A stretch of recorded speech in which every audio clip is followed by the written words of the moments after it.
అందరికీ నమస్కారం. మనం ఇవాల్టి వార్తల్లోని అంశాలను క్లుప్తంగా తెలుసుకుందాం. తర్వాత అరుణాచల్ ప్రదేశ్లోని టేల్ వన్యప్రాణి సంరక్షణ కేంద్రంలో ఇటీవల ఒక కొత్త కప్పజాతి కనిపించిందని చెప్పి అక్కడ జంతు పరిశోధన శాస్త్రవేత్తలు తెలిపారు.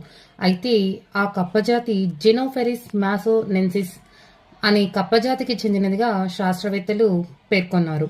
అయితే ఈ జాతి చైనా, వియత్నాం ఈ దేశాల్లో చాలా ఎక్కువగా కనిపిస్తుంది అనేసి తెలపడం జరిగింది.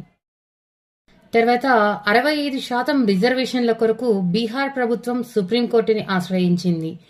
ఎందుకంటే ఎస్సీ, ఎస్టీ, బీసీలకు 50%కు మించి 65% రిజర్వేషన్ వర్తించేలా చేయాలని బీహార్ ప్రభుత్వం రాజ్యాంగ సవరణ చట్టాన్ని చేసి పాట్నా హైకోర్టుని ఆశ్రయించగా పాట్నా హైకోర్టు ఇది రాజ్యాంగం ప్రకారం ఇది చెల్లదు అని చెప్పేసి రాజ్యాంగ సవరణ చట్టాన్ని కొట్టివేయడం జరిగింది. అందుకోసం బీహార్ ప్రభుత్వం సుప్రీంకోర్టుని ఆశ్రయించింది. అయితే రాజ్యాంగం ప్రకారం రిజర్వేషన్స్ గురించి ఆర్టికల్ 16 చెప్తుంది. తర్వాత central board of direct taxes అంటే కేంద్ర ప్రత్యక్ష పన్నుల బోర్డుకు కొత్త చైర్మన్ గా ఇటీవల రవి అగర్వాల్ గారు నియమితులయ్యారు. తర్వాత తొలి పరిభ్రమణాన్ని కంప్లీట్ చేసుకున్న ఆదిత్య L1 ఇది సూర్యుడి యొక్క పరిశోధనల కోసం భారత్ ప్రయోగించిన మొట్టమొదటి వ్యోమనౌక ఆదిత్య L1.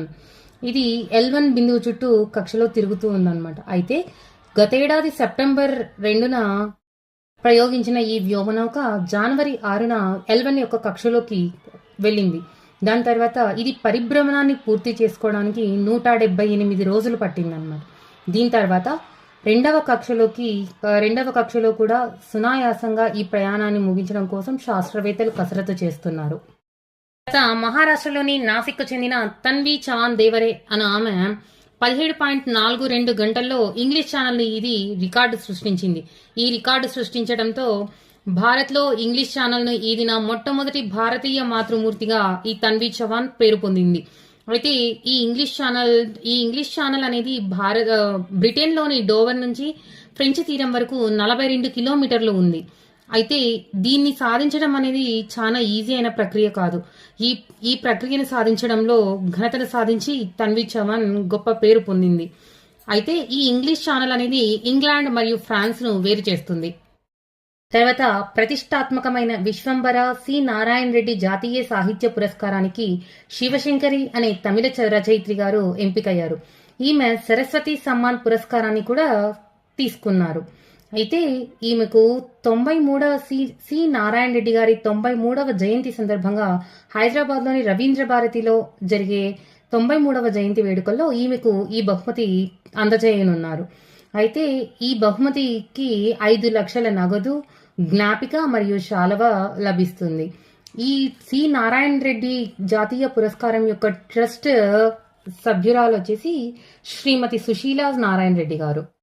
తర్వాత పంజాబ్లోని కడూర్ సాహిబ్ స్థానంలో ఎంపీగా పోటీ చేసి గెలుపొందిన అమృత్పాల్ సింగ్ గారు జాతీయ భద్రతా చట్టం కింద అస్సాంలోని దిబ్రూగఢ్ జైల్లో ఉన్నారు. అయితే ఈయనకు ఈ 5న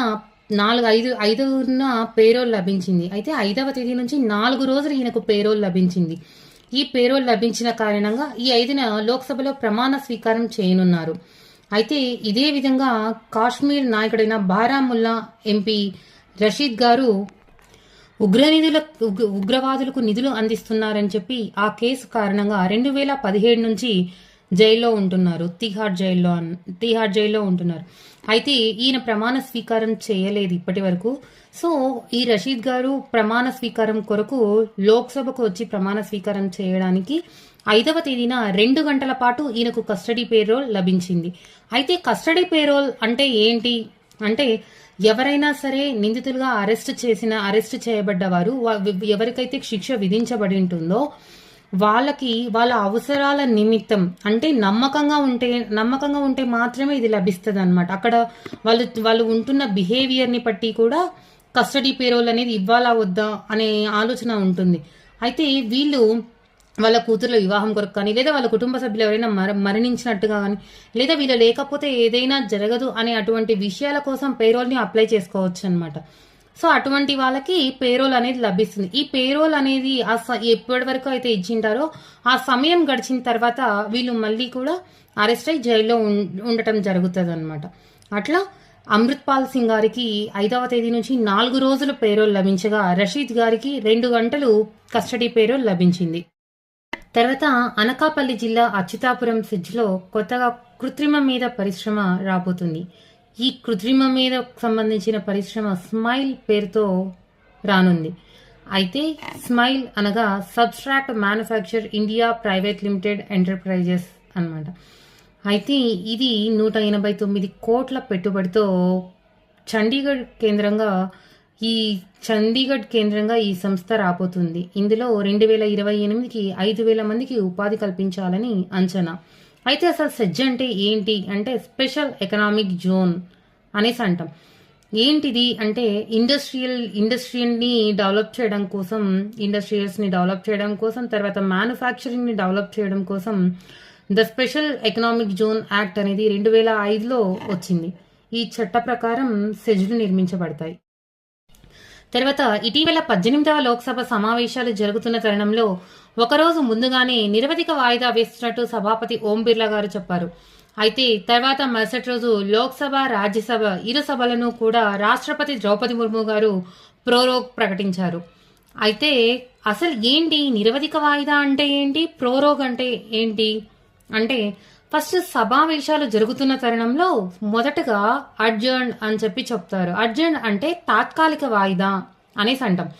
తాత్కాలిక వాయిదాను ఎప్పుడు ప్రకటిస్తారు అంటే ఏదైనా సమావేశం జరుగుతున్నప్పుడు ఏదైనా కాన్సిక్వెన్సెస్ జరుగుతున్నాయి, సజావుగా సభ జరగలేదు అని అనిపించినప్పుడు సభాపతి గారు అడ్జర్న్ ప్రకటిస్తారు. అంటే తాత్కాలిక వాయిదా. ఈ తాత్కాలిక వాయిదా ప్రకటించిన తర్వాత నెక్స్ట్ సమావేశం ఎప్పుడు జరుగుతుంది తరి డేటు సమయంతో సహా ప్రకటిస్తారు. అది అడ్జర్న్ అంటే తాత్కాలిక వాయిదా. తర్వాత అడ్జర్న్ సైనడై, దీని నిరవధిక వాయిదా కానీ లేదా అర్ధాంతర వాయిదా అనేసి అంటాం. ఏంటి అర్ధాంతర వాయిదా అంటే సభ సజావుగా జరుగుతున్నట్టుగా అనిపించడం లేదు అని ఆ సభాపతికి అనిపించినప్పుడు నెక్స్ట్ ఎప్పుడు జరుగుతుంది సమావేశం అనేది డేట్ కానీ సమయం కానీ వ్యక్తపరచకుండా ఇమీడియట్ గా జస్ట్ అడ్జర్న్ సైనడై అని చెప్పి ప్రకటిస్తారు. అంటే అర్ధాంతర వాయిదా వేస్తారనమాట. తర్వాత ప్రోరోగ్ అంటే ఏంటంటే దీర్ఘకాలిక వాయిదా.